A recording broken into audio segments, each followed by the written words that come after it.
We did everything together, and I mean everything. Tonight at 7, an ABC4 exclusive. A husband now opening up on the tragic loss of his wife who died hiking in Sevier County.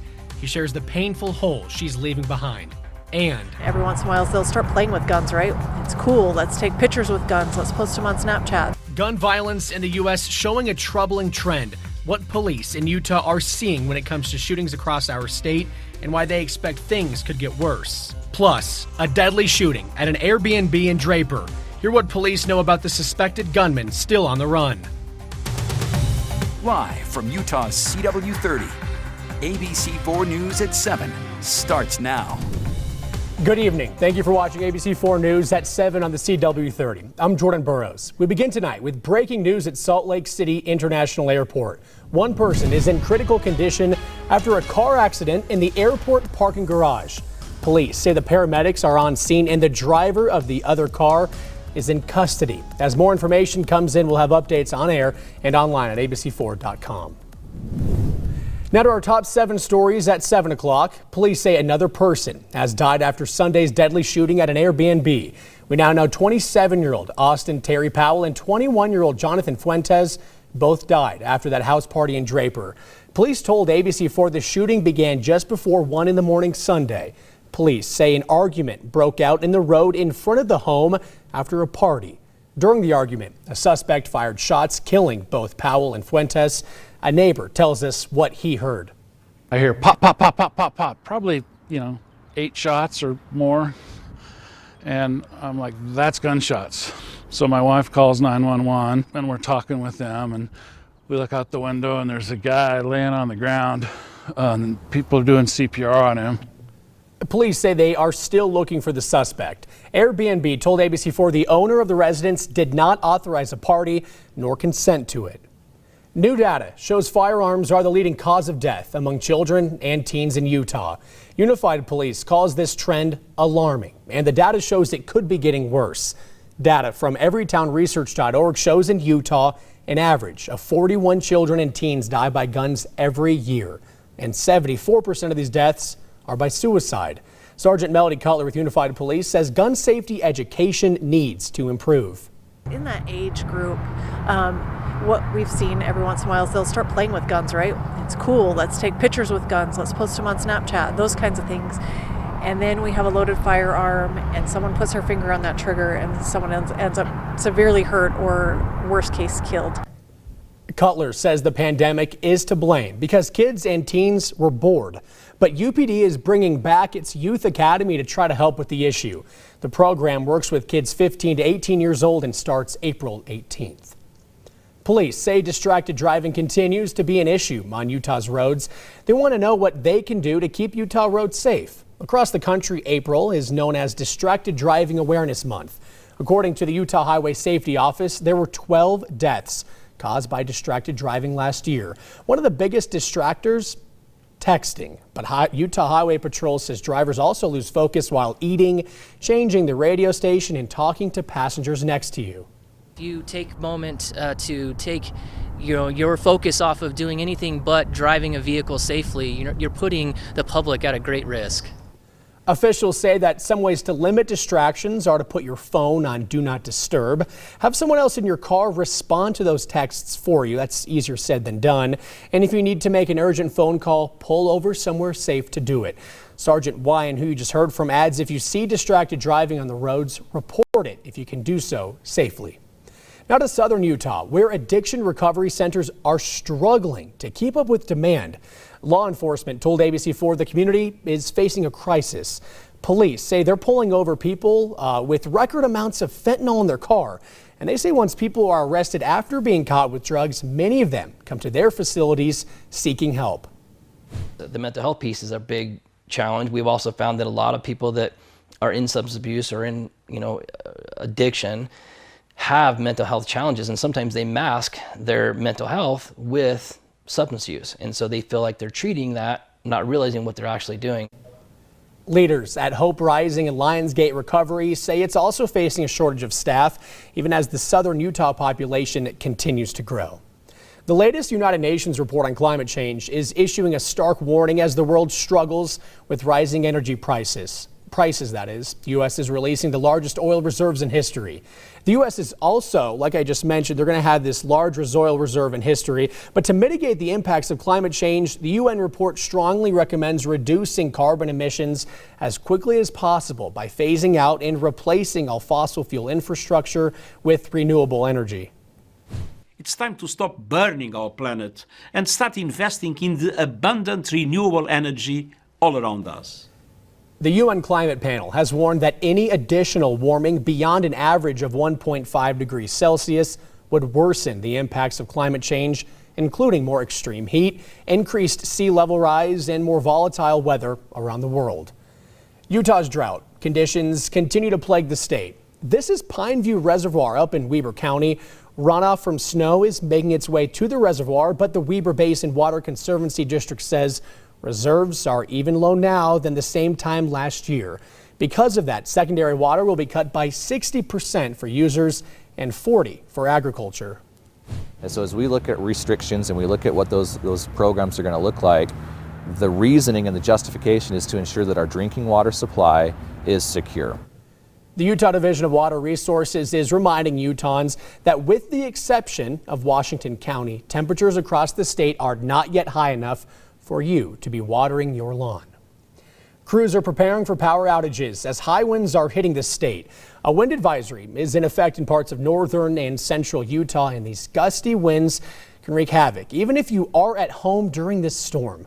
Rocky Mountain power crews are standing by and closely monitoring this forecast. Power outages can be a concern in high winds, especially if power lines are surrounded by trees. They say swaying tree branches are what to look out for, as they can run into power lines and cause outages. So if there are high winds, certainly with tree branches nearby, there could be a potential for some kind of issue and possibly an outage. If there is a power outage, call your power company immediately. And if you see a power line down, do not go near it, as it could be deadly. Still ahead, police have arrested one suspect in connection with a mass shooting. It left 6 people dead. How the families are grieving. And you're taking a live look towards downtown Salt Lake City through our doTERRA camera. Some cloud cover above, but a clear view of those Ochre Mountains. We'll have a full report in Utah's most accurate forecast.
Time now for Utah's most accurate forecast with Alana Brophy. Weather rates certified 11 years in a row.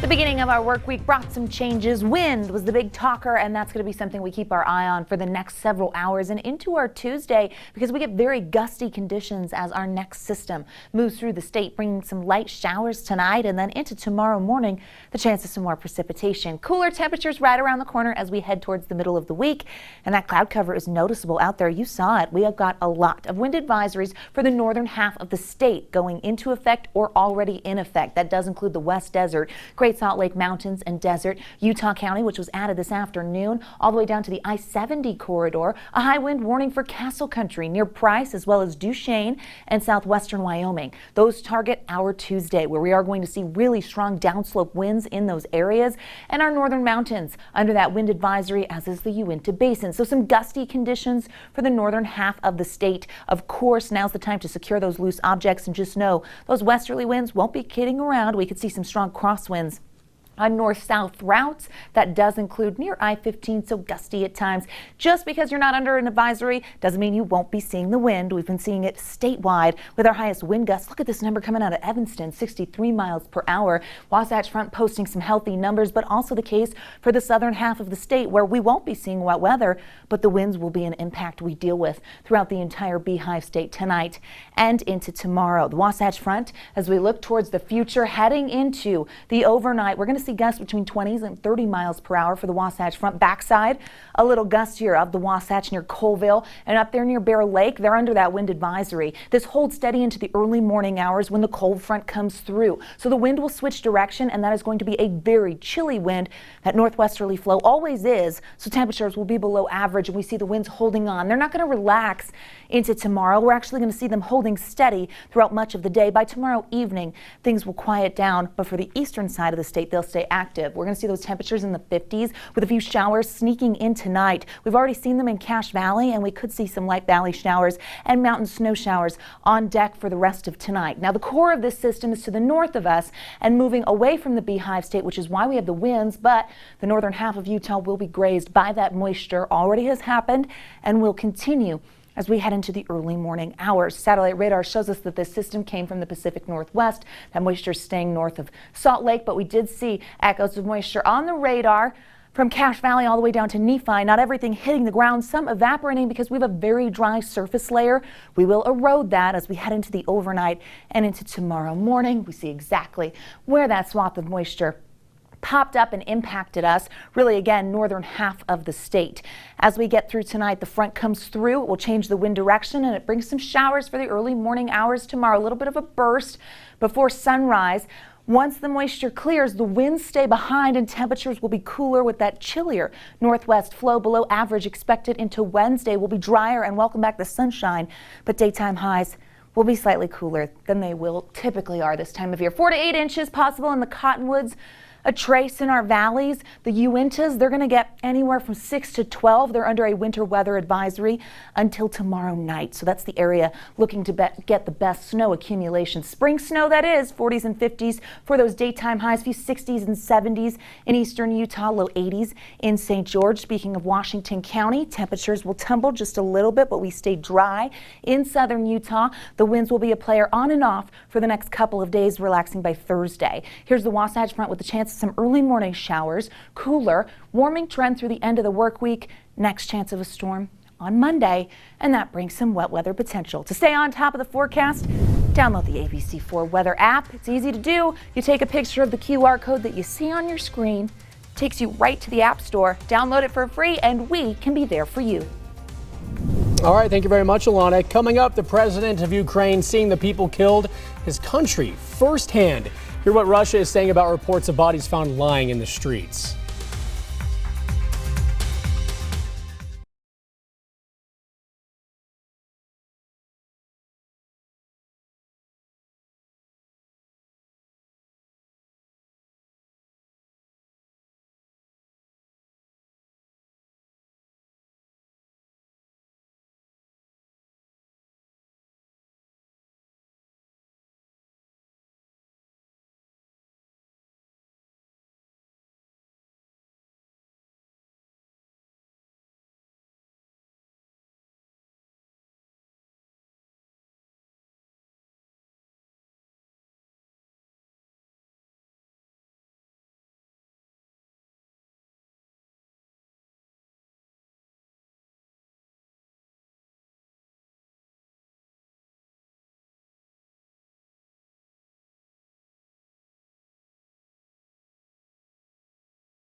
Now to the latest on the mass shooting in Sacramento, California, that left 6 dead and a dozen others wounded.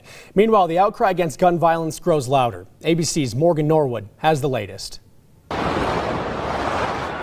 Just one day after that shooting that killed 6 and injured a dozen others in downtown Sacramento, police announcing the arrest of one suspect believed to be involved. Investigators taking 26-year-old Dondre Martin into custody Monday morning on assault and illegal firearm possession. We need probably about another 5-10 officers.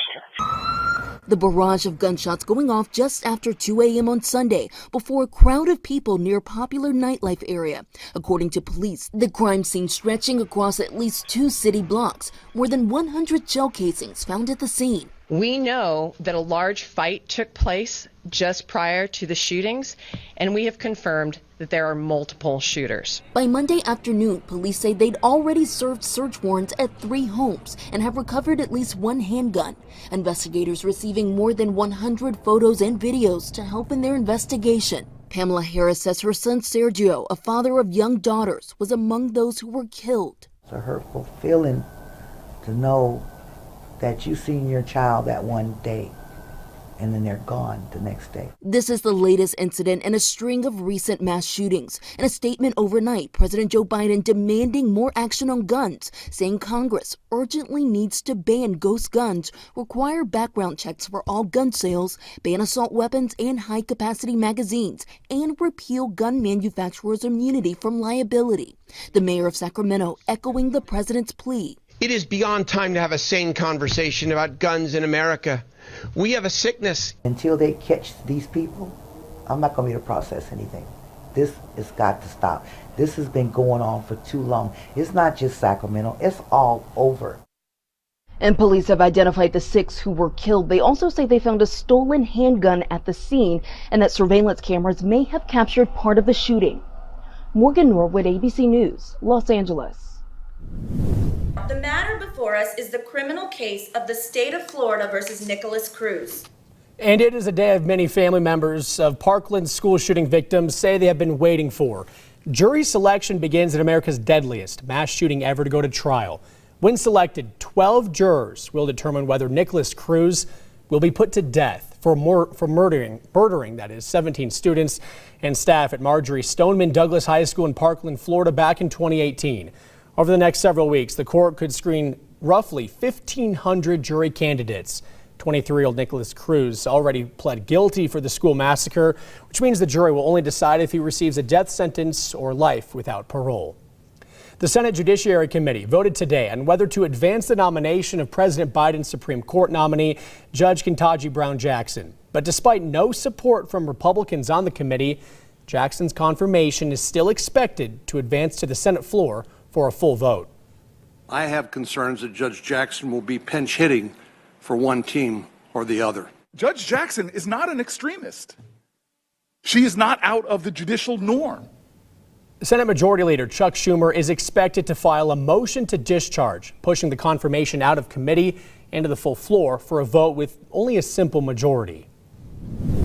The latest on the war in Ukraine amid mounting reports of atrocities committed by Russian troops, a chorus of nations calling for war crime tribunals.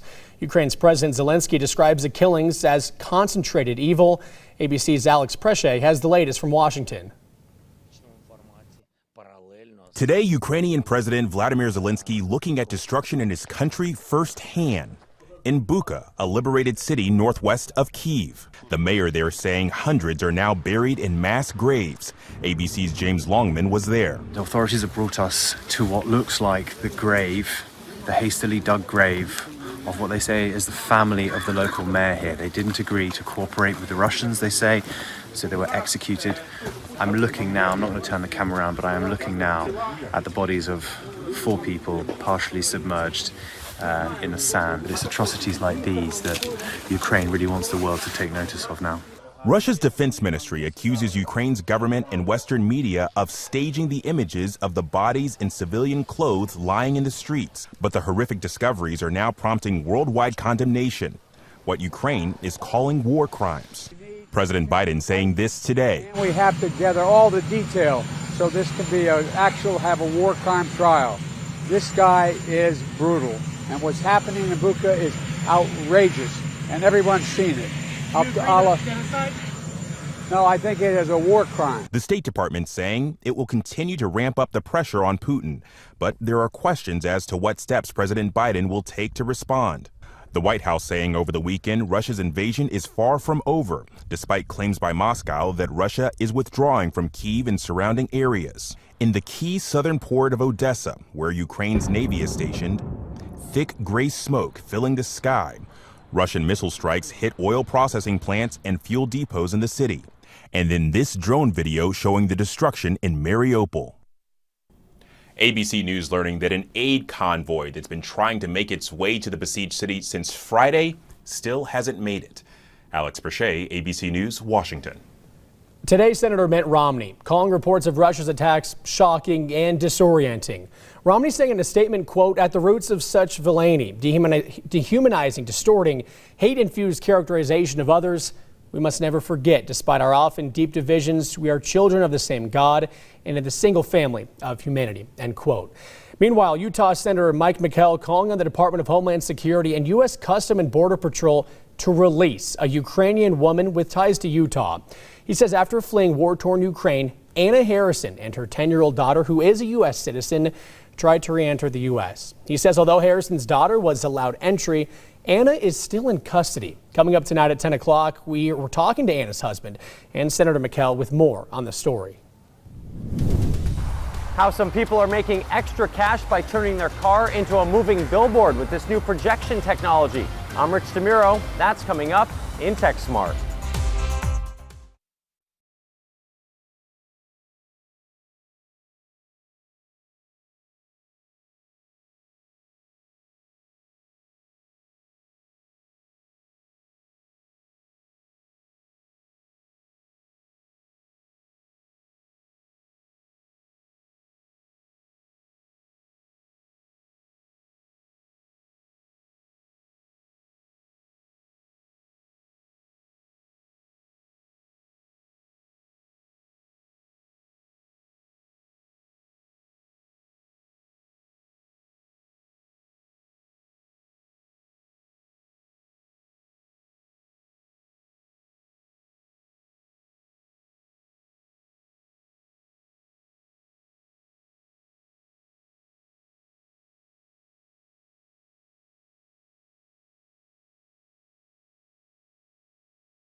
There's a startup that's helping rideshare drivers make some extra cash. Rich DeMuro explains in today's Tech Smart.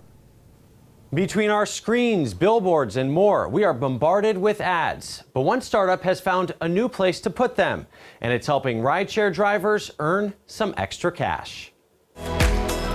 Rideshare driver Rosa Chen is always looking for a way to boost her income. I do food delivery for Uber Eats or Postmates before. Especially with these high gas prices. Sometimes I don't drive just because it's too expensive. For the past year, she's earned extra cash by turning her car into a moving billboard. So far, so good. Signing up with a startup named Adway.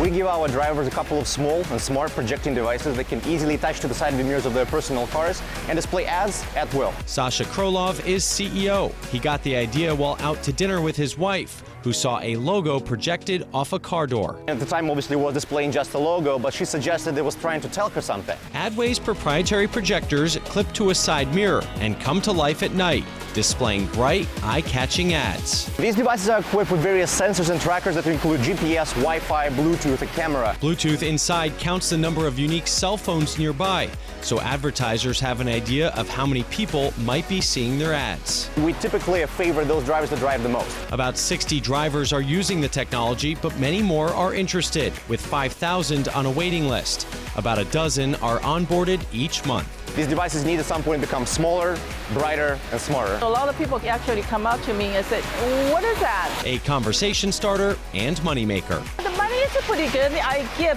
paid enough to, make car payments. These ads are definitely eye-catching. I saw one of the cars driving around and decided to do this story. Adway tells me the average driver makes about $250 a month, plus there are opportunities to earn more through bonuses. If you want to learn more, you can go to my website. It is richontech.tv. I'm Rich DeMuro, and you are Tech Smart.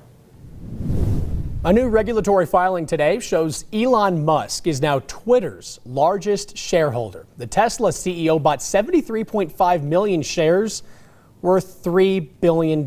This gives him a 9% stake in Twitter, whose previous top shareholder that is, was co-founder Jack Dorsey.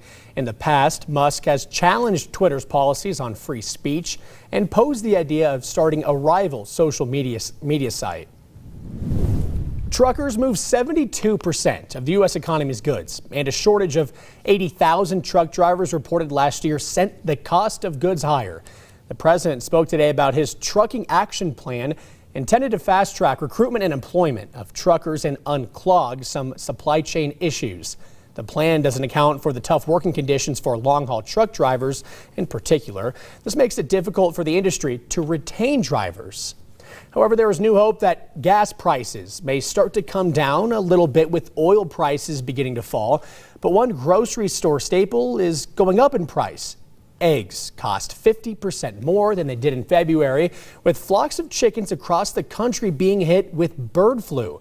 The U.S. Department of Agriculture reporting 21 states have confirmed cases of the avian influenza in both commercial and backyard poultry. 17 million birds have been put down to try and slow the spread. Coming up, an ABC4 exclusive. A husband now opening up on the tragic loss of his wife who died hiking in Sevier County. He shares the painful hole she's leaving behind.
live from Utah's CW30. ABC4 News at 7:30 starts now.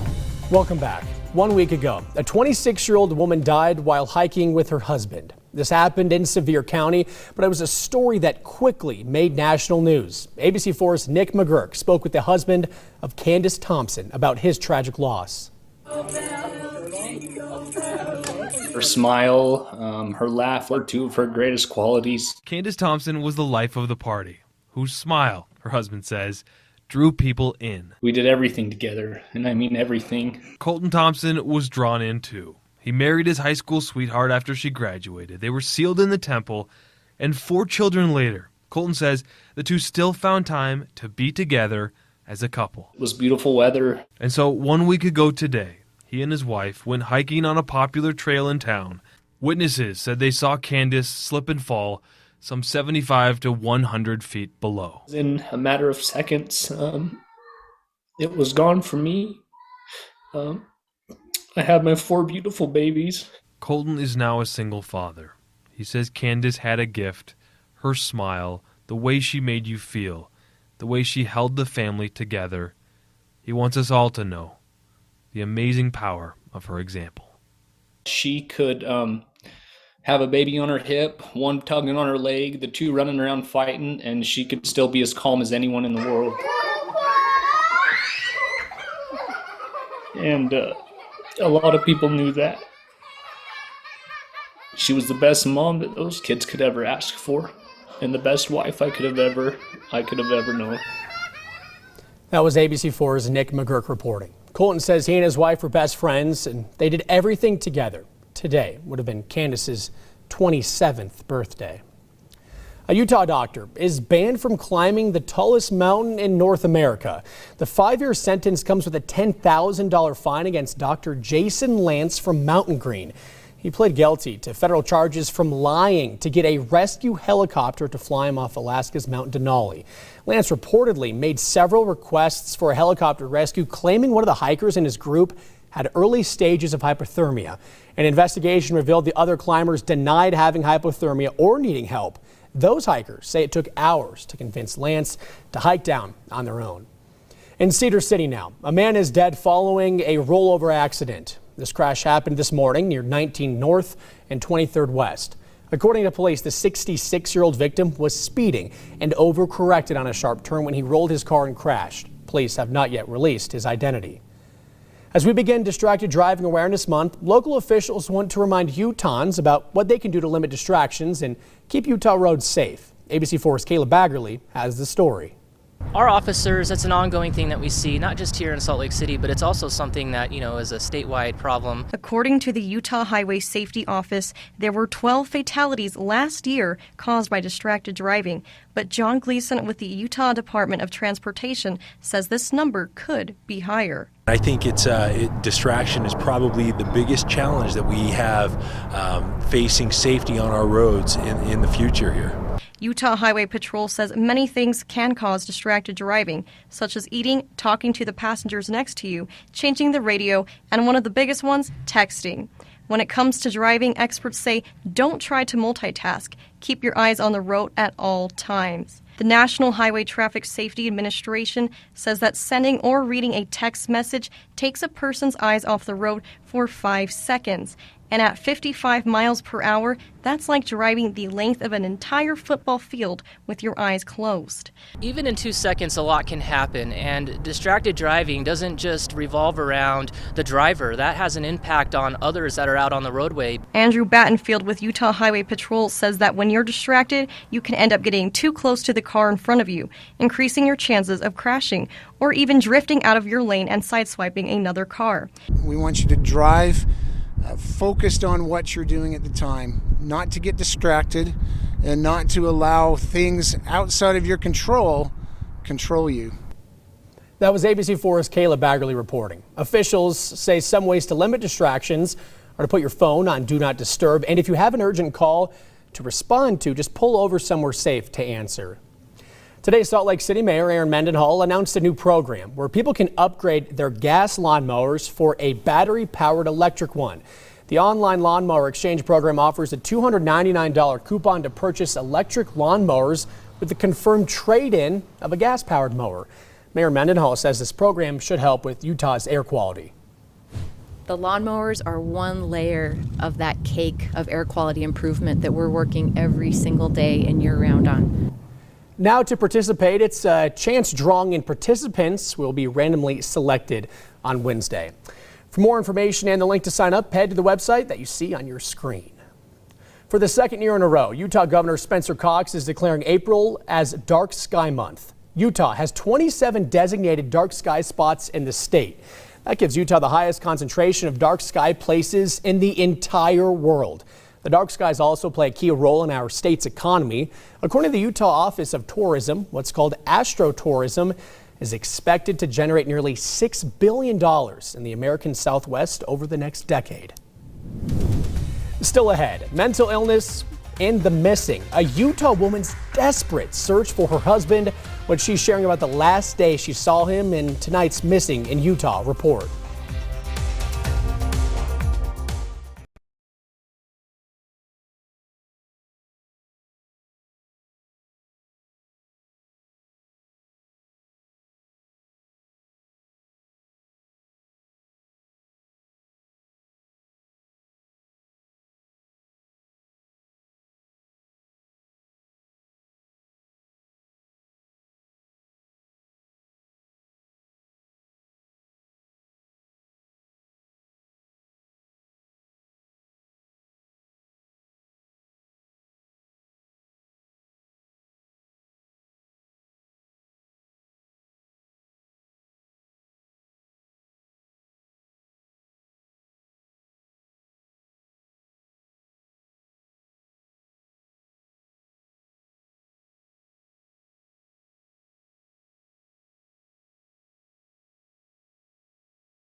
A family is pleading to learn the whereabouts of their loved one. Last year, Dominic Lujan suddenly disappeared from his South Salt Lake apartment. For every missing person, there's a family still searching. ABC4's Marcos Ortiz joins us with tonight's Missing in Utah. He left with no shoes on, no ID, no keys, no identification. He left with just the pants and shorts he was wearing. It was late August 2021 when her husband left. Dominic Lujan, a 36-year-old man from South Salt Lake, hasn't been heard from since. He had been struggling with his mental issues. He's a borderline personality disorder. And that's the concern of his family. He's on medication to control his mood swings. Without it, he can become aggressive and temperamental. His brother spoke with him a week before he disappeared. I don't know what happened to his brain, but he didn't seem okay. And I asked him if he's fine, if he needed to come over and talk to me, or if I could come over. And he just said everything's good. And then a week after that is when I got the call saying that he was missing. Alex Lujan says his older brother has done this before and would end up living on the streets. Once he stayed out for an entire year, but he's always stayed in touch with his family. What's different about this time is that Dominic he doesn't just leave without a phone or being in contact with his family. He has not contacted nobody, especially his kids. He says 2 images were recently sent from Dominic Lujan's Pokemon Go account to his former girlfriend. One of the images was of Murray Park. So they all got in the car and drove out to Murray Park, and they couldn't find Dominic. There's no sign of him. His brother suspects Dominic's account was hacked. Those messages have since stopped. Meanwhile, they continue to search the homeless shelters in hopes they'll come across Dominic. They've also placed his disappearance on a missing persons website. Many have offered hope for his return. Some are of possible sightings. On his door is the same poster. His family is waiting and holding out hope. I just want him to come home. We all miss him. All 5 of his kids need him. We all need him, and I want him to come home. We have some breaking news we need to get to right away. We do know that one person has now died in that car crash in the parking garage of the Salt Lake City International Airport. Police now telling us that is considered a homicide investigation. The victim did leave that scene in critical condition, but died after being taken to the local hospital. The driver of the vehicle that hit them is in custody, according to police. Of course, we'll keep you updated on air and online at abc4.com as we learn more. Also, we do know that law enforcement in southern Utah told ABC4 the community there facing a crisis. Police say they are pulling people over with a record amount of fentanyl. They say once people are arrested after being caught with drugs, many of them come to their facilities seeking help. And another issue these leaders say they're facing is a shortage of staff, even as that southern Utah population continues to grow. Utah's oldest hospital is celebrating 150 years of operation today with the unveiling of a time capsule from the 19th century.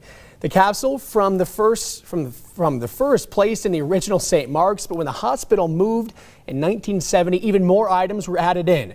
With gloves on, you'll see them, you have those gloves on there. The hospital's CFO and staff slowly pulled out century-old books, photos, jewelry, and documents.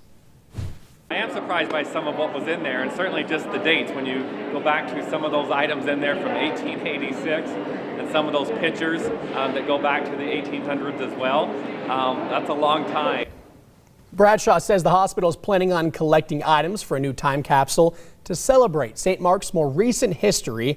But Bradshaw says some of the items from the older capsule will also go back in to be rediscovered further down the line.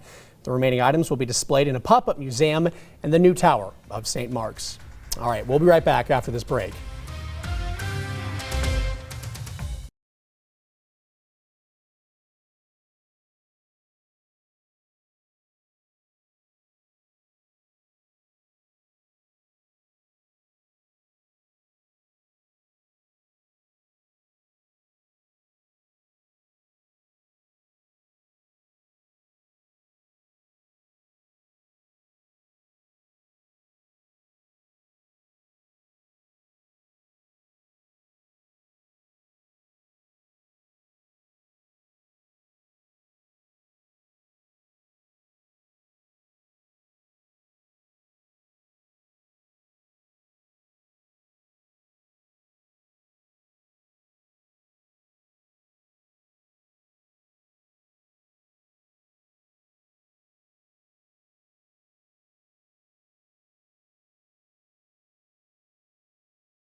Time now for Utah's most accurate forecast with Alana Brophy. Weather rates certified 11 years in a row.